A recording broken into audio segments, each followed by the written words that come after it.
It's easy to hear your favorite artist on WFPK from wherever you are. Listen on your smart speaker, live stream from our website at WFPK.org from Louisville Public Media. Is that Kyle?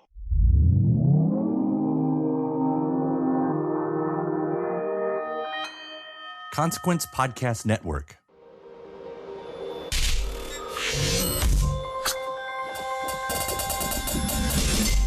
And welcome to another edition of Kyle Meredith With. It's the interview series presented by WFPK at WFPK.org, Consequence, and the Consequence Podcast Network. Thank you as always for making your way here, checking out the series. Please do hit that subscribe button. That's where you can keep up with all the interviews that I put out every single week. It's new one every Monday, Wednesday, and Friday at all the usual spots like iTunes, Apple Podcasts, Spotify, Podchaser, NPR, WFPK.org, or YouTube for the video versions. Anywhere you get your podcast from, subscribe to Kyle Meredith With. That's me, Kyle Meredith. I am so excited today get to speak with one of the all-time great legends, Duran Duran. Frontman Simon Le Bon is here to talk about their brand new record called Future Past, the tour that they're doing this year, and also it's the 40th anniversary of Rio. We'll touch on that, and their induction into the 2022 Rock and Roll Hall of Fame. That's been a long time coming. They won the Fan Award on that one. They're going to be inducted alongside Pat Benatar and Eminem, Dolly Parton, Carly Simon, Lionel Richie, just to name a few right there. Judas Priest, they're also in it. It's a heck of a class. And I definitely wanted to talk to Simon about that a lot, because you hear about some British bands. A lot of time in the British side of things, the rock hall's just not as big over there. So for some of the bands, it's not. But for Duran Duran, who's spent a lot of their time, as you'll hear, in America, it means quite a bit more to them. So we're going to be discussing that as well. We're going to be hearing about how Future Past, this excellent new Duran album, is a bit of a continuation from 2015's Paper Gods. If you're a big fan of the band, if you've been listening really close to the record, you hear some common themes kind of tracing from one to the other. A really fun way to listen to the two albums. They've also tapped Graham Coxon, guitarist from Blur, and so many cool projects that he's been a part of. He's been doing the guitar and co-writing and some producing on this record as well. So I want to hear what drew them to Graham and what he offered to the project. They also team up with pianist Mike Garson, famous for all of his work with David Bowie, not only on an original song, and maybe my favorite song on this record called Falling, but also for a cover of Bowie's 5 Years. And as I said, we'll touch on the 40th anniversary of Rio and how they're working that into the live show and the Rock Hall stuff. I want to hear from Simon who he thinks should be inducted into the Rock Hall, because we all have our opinions on that I'm sure he does too. So let's do this. We're talking Future Past. It's Kyle Meredith with Simon Le Bon of Duran Duran. It's nice to speak to you. First off, my compliments. I mean, Future Past has been such a fun record to listen to, this past year.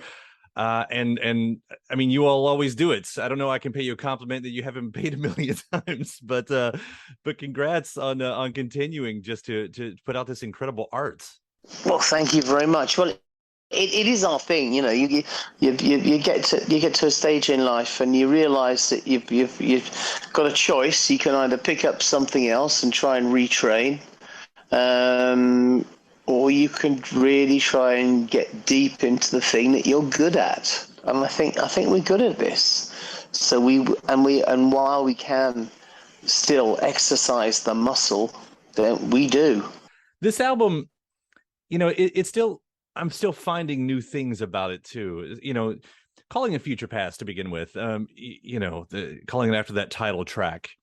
And that theme of sort of every present becomes a future past. Like when you give it the album name as well as, from that track, how do the other songs fall into it? Like, did you sort of think of it in that way thematically? Only after we'd given the record the title, and it is just a title. It's not a concept album, I don't know if many people make concept albums these days, but it definitely is not one. And it's a collection of sounds and musical ideas a direction that we've sort of kind of fell into naturally. And so Future Past just seems like a really nice big umbrella term to talk about a band who's been around for 40 years plus, but still want to make new sounding music.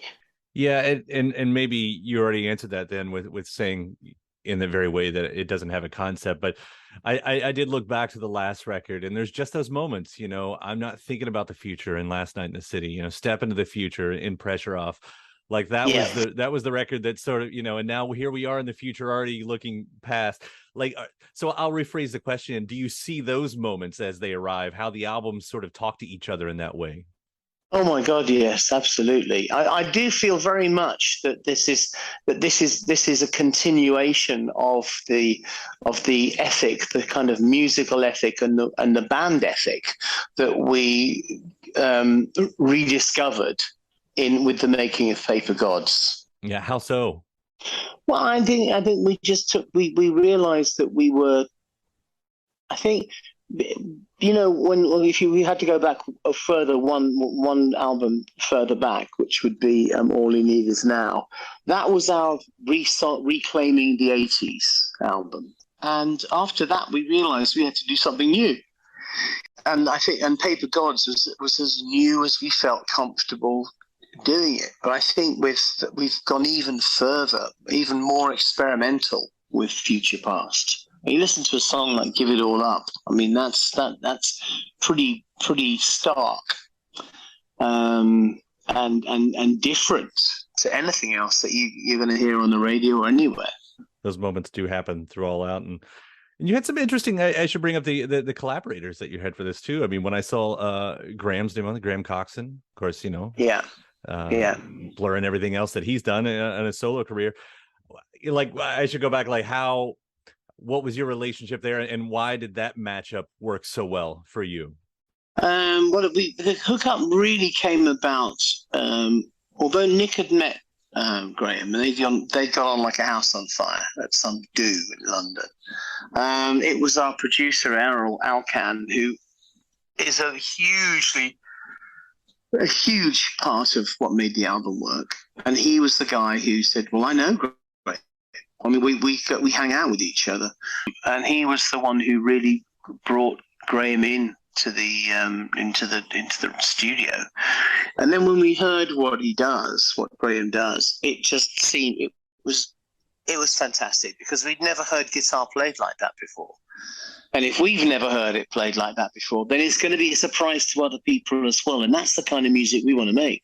And it's a great compliment to each other. And the same goes with Giorgio Moroder on there, Mark Ronson. I mean, you guys have never had a problem pulling in the guests on this, but there is something, as the old saying goes, the soup that you all are making with your recipe here. It's sort of perfect. It really is. Thank you very much. On a song like Tonight United, and one of several few that I just keep coming back to, where are you speaking from on this one? It's when I listen to it, it's like, it's either, to me, as I hear it, I should say, as youth or as advice to youth. Do you find that it's coming from one of those places? I think it's definitely got a youthful aspect to it. I mean, I'm not pretending to be a youth. But by the same token, I'm not ageist, and I don't write myself off because of the age I am, or that we are as a band. My ideal party has got a bunch of people of different ages at it, and I think that was the point. That was partly. Well, it wasn't really the message. It was just something that I take for granted when talking about this sort of stuff. Well, it's a nice call to arms, if anything. Yeah. A time when those are definitely needed. And I can go further on. I mean, I love the feel of Laughing Boy that made the deluxe edition. Right. Yeah. And and Falling. I mean, that's a great mood. Talk about getting into these such different moods in here. And you've got Mike Garson on that one, right? Yep, absolutely. Yes, I think it's the most important song on the record in some ways. How did that one come about? I mean, I'd love to know anything about that track. Well, we've had a relationship with Mike on and off for 20 plus years. I mean, actually, I met him in '98. I think it was 98 or 99.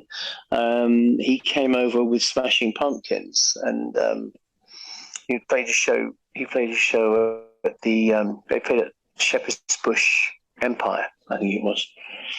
I went along to see them. I got to meet Mike, and we kind of stayed in touch actually. And then after David died, he wanted to keep the David Bowie repertoire alive. So he asked me to do to front the David Bowie band at a show in London quite a few years ago. And then more recently, he we were in touch. We said, look, we're making a new album. We'd love you to play piano on it. And he said, well, I'll do that, but I want you to do something for me. And that is, I want you guys to do a cover version of 5 Years for the David Bowie 5-year anniversary concert, which was online on the anniversary of his death. So, and it's just like that, we're musicians, we make music, we love music, and we're happy to work with each other. I love that cover of 5 Years. You can't see it. I'm coincidentally surrounded by Bowie posters for the most part around me back here. I mean, it's the music is still such a. I've been doing those new box sets. It just doesn't get old. It doesn't get stale. His songs. It's and you guys do an amazing version of that. Thank you. Speaking of anniversaries, I know that you got the tour coming up, and so part of this tour. Is, as I read, how are you all celebrating also the 40th of Rio? How's that being represented on a live show? Well, we played a bunch of tracks from it. It's there, but it will always be there. It's Rio. There are people who may not recognize the name Duran Duran, but if you play them the song Rio, they will recognize that. It's I think it's possibly one of our most successful albums for sure. Yes, I think I'm going back to something that we were talking about at the beginning of the interview here. Do you take those moments? Like we were talking about the callbacks of the last couple records. Do you take those moments on an album like this to do anything that's looking backwards to Rio, since the anniversaries kind of line up in that way? I can't think of anything, to be honest with you. Not on the album. Nothing that new. I'm not a huge one for quoting myself. I like to look forward and see what else is out there, rather than revisit past success. You leave that to everybody else. Yeah, absolutely. The Rock and Roll Hall of Fame, I think, is a good example of that one right there. I've heard you say, and I've heard many artists, especially British artists, say that it's not as big a deal over there, but I can't say for us, fans in America, that is always such a big thing. But it is a big deal. But it's not such a big deal to the British public. But if you're a British band and you get invited into that club, it's a massive deal. It's huge. America's always been Duran Duran's greatest audience.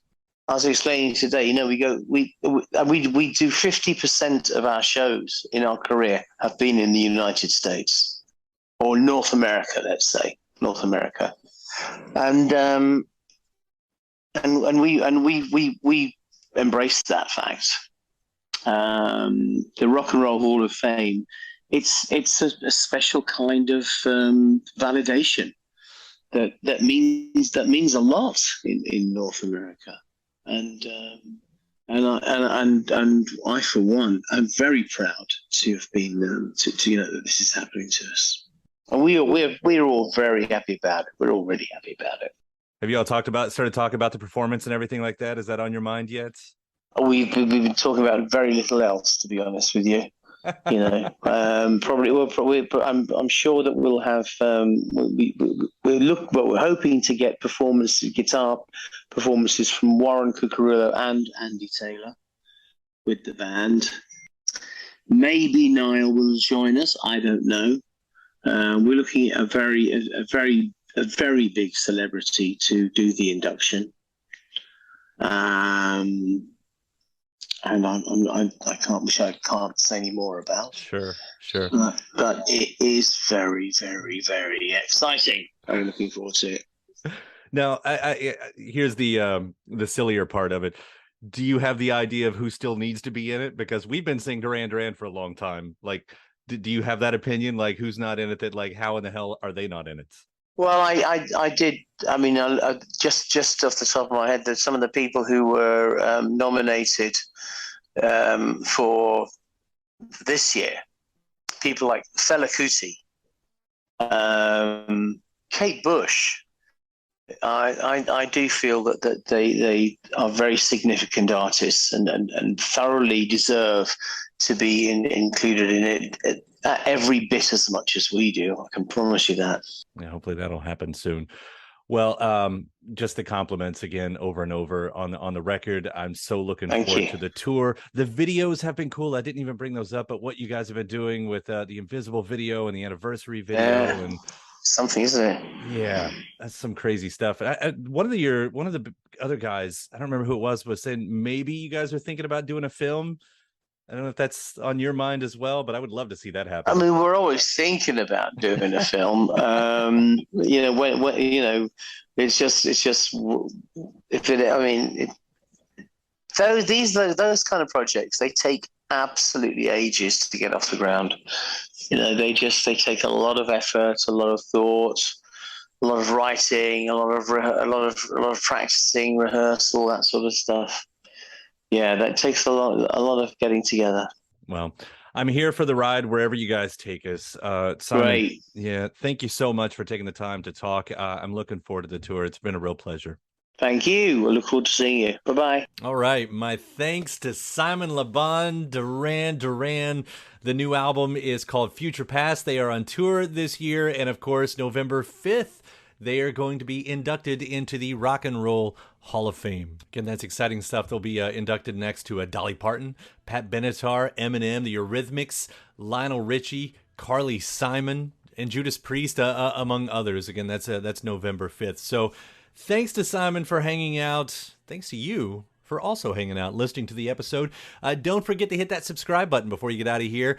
3 new interviews a week, new one every Monday, Wednesday, and Friday to keep up with your favorite artists and discover some new ones at all the usual spots: iTunes, Apple Podcasts, Spotify, Podchaser, NPR, WFPK.org, or YouTube for the video versions. Anywhere you get your podcasts from, subscribe to Kyle Meredith with. Then after that, head over to WFPK.org. That's where I do a show Monday through Friday, 6 p.m. Eastern. It's an hour full of song premieres, music news, anniversary spins, bonus interviews. That's Monday through Friday, 6 p.m. Eastern at WFPK.org. Consequence has your music and film news. You can also find me on the social media spots. Let's see, Facebook, Instagram, most of the time just on Twitter, though, but all 3 of the addresses at Kyle Meredith. I do hope you like and follow along. That does it for another edition. I'm Kyle Meredith. I'll see you next time.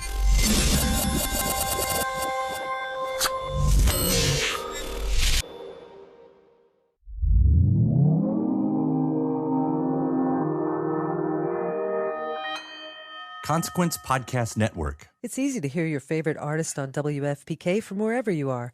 Listen on your smart speaker, live stream from our website at WFPK.org, from Louisville Public Media.